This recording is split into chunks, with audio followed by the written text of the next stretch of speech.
ان الحمد للہ والصلاة والسلام علی رسول اللہ صلی اللہ علیہ وسلم فإن شر الأمور محدثاتها وكل محدثة بدعة وكل بدعة ضلالة وكل ضلالة في النار۔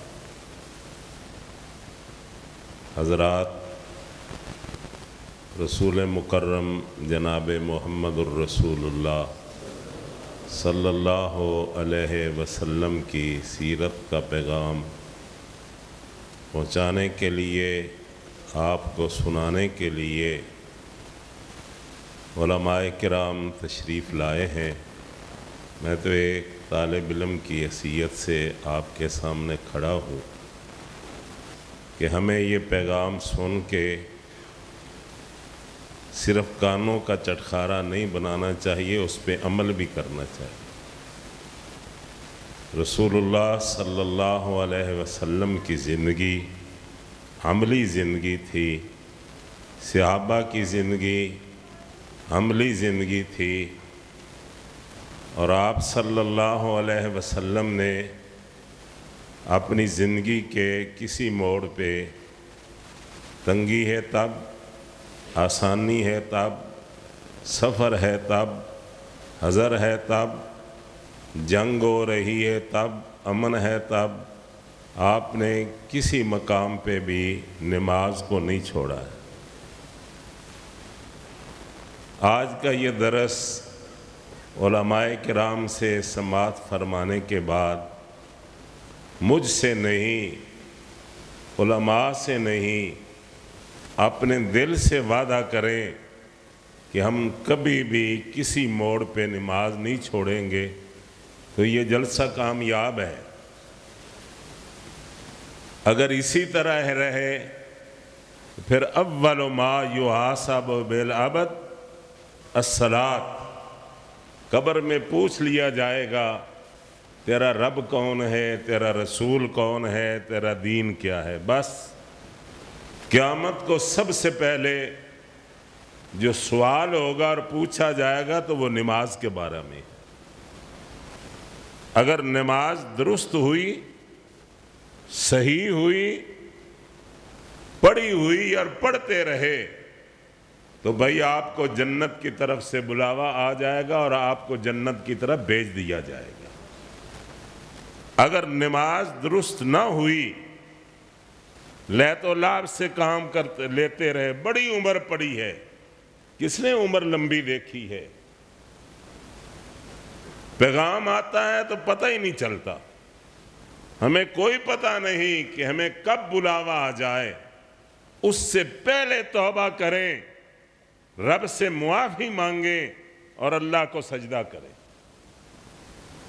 نماز کی وجہ سے اللہ تمہیں وافر رزق عطا کرے گا، نماز کی وجہ سے اللہ تمہارے اوپر اپنی رحمتوں اور برکات کا نزول فرمائے گا۔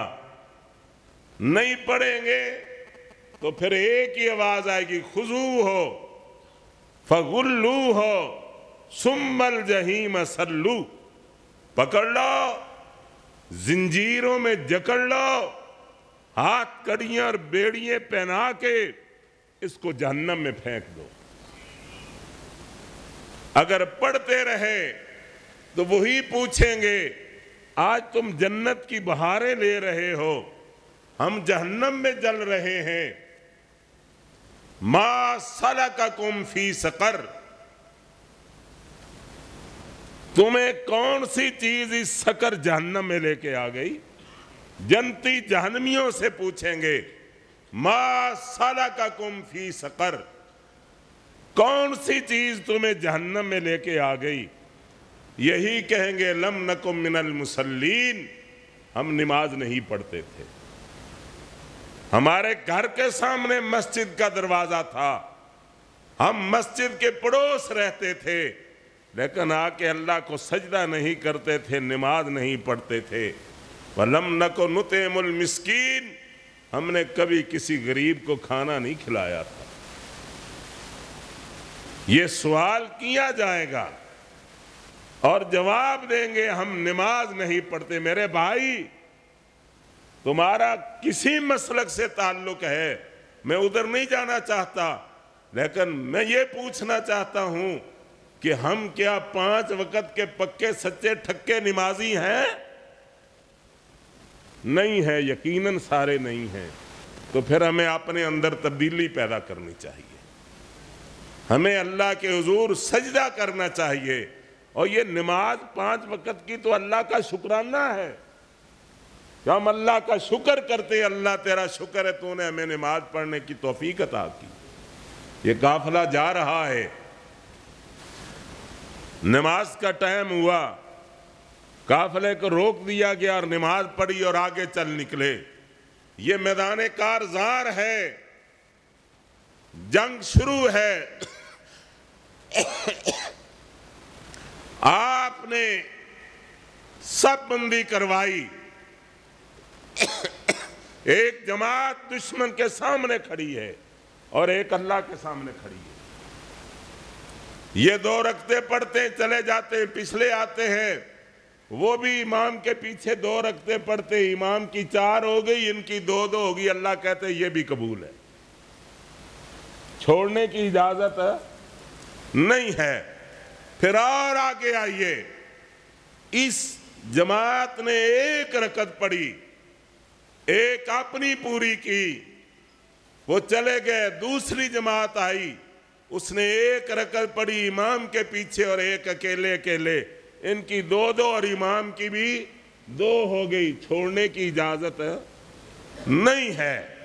اس لیے میرے بھائی، سیرت النبی کا یہ پیغام ہے کہ ہر کلمہ کو، ادھر کلمہ پڑھتے ہیں ادھر مسجد میں نظر آتے۔ مسجد نبوی وسیع کیوں کی گئی؟ آپ نے بھی کی، اللہ آپ کی کاوش کو قبول کرے، آپ کی اس محنت کو قبول کرے۔ جس آدمی نے اس مسجد میں جگہ ملائی، آدمی اللہ اس کے صدقے کو بھی قبول کر لے اور اس کے لیے کو بخشش کا ذریعہ بنا دے۔ لیکن بڑی بنانے کے بعد وہی 4 نمازی 10 نمازی اس سے آگے نہیں بڑھے تو فائدہ؟ یہ مسجد بڑی کیوں بنانی پڑی؟ کیوں اعلان کیا گیا کہ سب آپ چندہ دیں، مسجد وسیع کرنی ہے؟ دیا جس نے دیا، ایک پیچھے بیٹھا ہوا ہے بھی مہاجر، لیکن اس نے اٹھ کے کہا یا رسول اللہ کسی سے نہ مانگے، جتنا لگے گا اکیلا دے دوں گا۔ اور جب تک وہ مسجد ہے اور رہے گی، اس کو تو ثواب ملتا رہے گا نا، اس کو تو اس کے عمل کا اجر ملتا رہے گا۔ وہ بنوا گئے، لیکن جب ہم سے پوچھا جائے گا کہ تمہاری اتنی آبادی، لسٹیں لے کے پھرتے ہو، آج کل دور ہے نا بڑی بڑی لمبی لسٹیں، تو تمہارے اتنے ووٹ مسجد میں کتنے ہوتے ہو؟ یہ رب نے بھی ان لسٹوں کو چیک کرنا ہے کہ مسجد میں کتنے آتے، گھروں میں کتنے بیٹھتے ہو۔ اس لیے میرے بھائی، اپنے دل سے وعدہ کرے، نماز پڑھنے والے آدمی کی قبر کو اللہ ٹھنڈا کر دیتا ہے، نماز پڑھنے والے آدمی کی قبر کو اللہ وسیع کر دیں گے۔ نمازی آدمی کے نیچے اللہ فرمایا گیا اس کے نیچے جنت کے بچھونے بچھا دو۔ نمازی آدمی کا کفن اتار کے اس کے گلے میں جنت کا لباس پہنا دو۔ افرشوا لہ فرشا من الجنہ۔ ہم بھی دعائیں کرتے ہیں، کوئی بے نماز مر جائے، ہماری مولویوں کی مجبوری بنی ہوئی ہے نا، اگر مولوی بیچارہ جنازہ نہ پڑھائے بے نماز کا، اگلے دن مولوی کو چھٹی۔ اگر یہ علماء اور یہ جماعتیں اتفاق کر لیں تو کم لوگ بے نماز نظر آئیں گے، زیادہ نمازی ہوں گے، زیادہ نمازی۔ ہم نے کھڑے ہو کے پڑھ دینا ہے فَفِرْشُوا لَهُ فَرَشًا مِنَ الْجَنَّةِ وَالْبِسُوا مِنَ الْجَنَّةِ وَافْتَحْ لَهُ بَابًا إِلَى الْجَنَّةِ۔ اللہ فرش بھی جنت کا بچھا دے، لباس بھی جنت کا پہنا دے، جنت کی طرف سے دروازہ بھی کھول دے۔ آگے سے آواز آئے گی، تو کہہ رہا ہے اس نے کبھی سجدہ تو کیا نہیں ہے، یہ اپنے رب کے سامنے کبھی جھکا نہیں، شکر نہیں کیا کہ اللہ تو نے مجھے انسان بنا دیا، تو اس کی بخشش کیسے ہوگی؟ اس کی بخشش کیسے ہوگی؟ میرے بھائی، میرے برادر، علماء کرام تشریف فرما ہے، وہ آپ کو وضاحت سنائیں گے۔ میرے ذمے بطور صدارتی خطبے کے چند الفاظ کہے ہیں، اور ذہن میں رکھیں کہ کبھی بھی ہمیں معافی نہیں ملے گی اگر ہم نماز نہیں پڑھیں گے۔ خام خیالی نکال دیں کہ میں اہل حدیث ہوں جی، میں اہل سنت ہوں جی، میں فلانا ہوں، نہ وہ نماز پڑھے۔ ہماری مسجد کے آگے نا اب تو ایک جمع دار اور ہے، پہلے ہم نے جب بنائی نا تو ایک جمع دار بیٹھا ہوتا تھا، حضرت شیخ صاحب، وہ ایک آدمی، بلکہ اکثر لوگ آتے، وہ آتا روز ہی جماعت کھڑی پیشاب کر کے چلا جاتا۔ اس جمع دار نے ایک دن اسے روک لیا، کہتے رک جاؤ۔ 5-4 نمازی بھی کھڑے تھے واش روموں کے لیے، تو ان کو کہنے لگا اس میں اور مجھ میں فرق کیا ہے؟ انہوں نے کہا تو عیسائی ہے اور یہ مسلمان ہے۔ اس نے کہا کلین شیپ میں بھی ہوں، کلین شیپ یہ بھی، نماز یہ بھی نہیں پڑھتا، نماز میں بھی نہیں پڑھتا، یہ مسلمان ہے، میں جمع دار ہوں، میں بھی نماز نہیں پڑھتا، یہ بھی نہیں، تو فرق تو بتلاؤ۔ نماز مسلمان اور کافر کے مابین تمیز ہے، تفریق ہے۔ نمازی آدمی سے پتہ چلتا ہے کہ یہ مسلمان ہے تو وہ بھی کلین شیپ۔ ہم نے کتنا ظلم کیا ہوا ہے کہ ہم غیروں کے پیچھے لگ کے نبی کی سنت کو تارک مان گئے، نبی کی سنت کے دشمن بنے ہوئے ہیں۔ اور جب جاتے ہی فرشتے حساب کتاب کے لیے آئیں گے نا، یہاں ہاتھ ماریں گے تو پتہ اس وقت ہی چل جائے گا یہ آنے والا کون ہے۔ اہل حدیثوں، میرا تم سے شکوہ ہے کہ اپنے آپ کو سچے اہل حدیث مسلمان بنا لو، اللہ رسول کے فرما بردار بنا لو، دنیا تمہارے پیچھے ہوگی، تمہاری بات مانے گی۔ آپ نے فرمایا تھا نا کہ قولوا لا الہ الا اللہ تفلحوا تملکوا العرب وتدین لکم العجم، سچے دل سے کلمہ پڑھو اور اس کے اوپر عمل کرو، تم دنیا میں بھی کامیاب ہو جاؤ گے، آخرت کو بھی ہو جائے۔ ہوئے نہیں؟ ایک طرف 313 ہے، ایک طرف 1000 ہے، 313 کامیاب ہوئے کہ نہیں؟ کئی مثالیں ہیں۔ اس لیے میں اپنی اسی بات پہ اپنی بات کو ختم کرتا ہوں۔ آپ کے 24,000 صحابہ میں سے کوئی بھی بے نماز نہیں تھا، اور ان میں سے جتنے مرد تھے صحابہ، جتنے آدمی مرد مذکر تھے، کوئی بھی ان میں سے بغیر داڑھی کے نہیں تھا،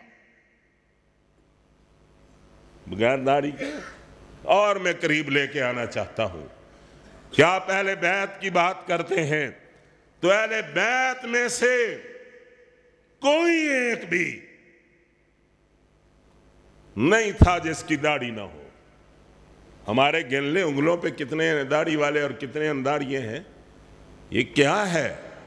ہم اپنے آپ کو مسلمان کہلاتے ہیں، نبی سے محبت کے دعوے کرتے ہیں سب، لیکن ہمارا حال یہ ہے کہ سنت کے قریب جانے کے لیے ہم خوبصورت نہیں۔ میرے بھائیوں سنیے، اگر داڑھی کے ساتھ حسن نہ ہوتا یا داڑھی کے بغیر حسن ہوتا تو اللہ میرے پیغمبر کے چہرے پہ ایک بال بھی نہ اگنے دیتا، ایک بال بھی۔ ہم تو منواتے ہیں نا جی خوبصورتی کے لیے، جتنا دنیا میں بغاوت کرتے ہیں کل قیامت کے دن اتنی چپیٹیں بھی لگیں گی، اتنی سختی بھی ہوگی۔ بہرحال اللہ سے دعا ہے اللہ مجھے اور آپ کو نیکی کی تو آل پاکستان اہل حدیث کانفرنس ہوتی تھی، ہمیں بھی یہ سعادت حاصل ہوئی ہے سائیوال میں، تو اس وقت ملتان میں تھی۔ میاں جمیل صاحب اللہ ان کی زندگی دراز کرے، سائیوال کا خطیب، فیصل آباد کا آگے اس طرح ایک جمعہ اکھاڑ پچھاڑ، انہوں نے میرا جمعہ ملتان کے قریب رکھ دیا۔ یہاں مولانا اعظم صاحب آئے، میں لوگوں کی سوچیں کیا کرتے ہیں، تو وہ مسجد جب ہم نے اس کی بنیاد رکھی تھی اس وقت بھی مولانا شیخ الحدیث اعظم صاحب وہاں تشریف لائے تھے، کانفرنس کا چل رہا تھا۔ جب وہ آئے تو ٹیل لگ رہی تھی باہر کی طرف سے، تو تکمیل کی طرف جا رہی تھی۔ انہوں نے ایک دوست کو بلا کے کہا تیرا اس سے کیا تعلق؟ بس سلام دعا جی، دوست ہیں، بھائی ہیں، یہ سارا کچھ کہا۔ انہوں نے کہا کہ جب وہ آئیں تو ان کو کہنا جہاں مسجد پہنچ چکی ہے وہاں ہی روک دیں، اگلا کام بند کر دیں۔ اس نے کہا جی وجہ؟ اس نے کہا ہماری جماعت کی اور لوگوں کی عادت ہے، اکثر دیگر کی بھی، کہ جب مسجد بنتی ہے تو کہتے ہیں نہیں بن گئی، خطیب بھی نیا ہونا چاہیے۔ اس غریب کی محنت کدھر گئی؟ اس کی محنت تو مسجد تو مکمل ہوگی۔ مجھے وہ اجلاس پہ ملے تو کہتے ہیں یار صدیقی میں ایک پیغام دے کے آیا تھا۔ میں نے کہا پیغام تو پہنچ گیا، مسجد تو مکمل ہو گئی۔ تو پھر کہتے ہیں میں نے کہا آپ دعا کر دیں کہ اللہ زندگی کے باقی ایام وہاں گزار دے۔ میں ان اکابرین کی دعاؤں سے یہاں پھر رہا ہوں۔ مجھے 30 سال ہو گئے آپ کے ضلع میں اور ایک ہی مسجد میں۔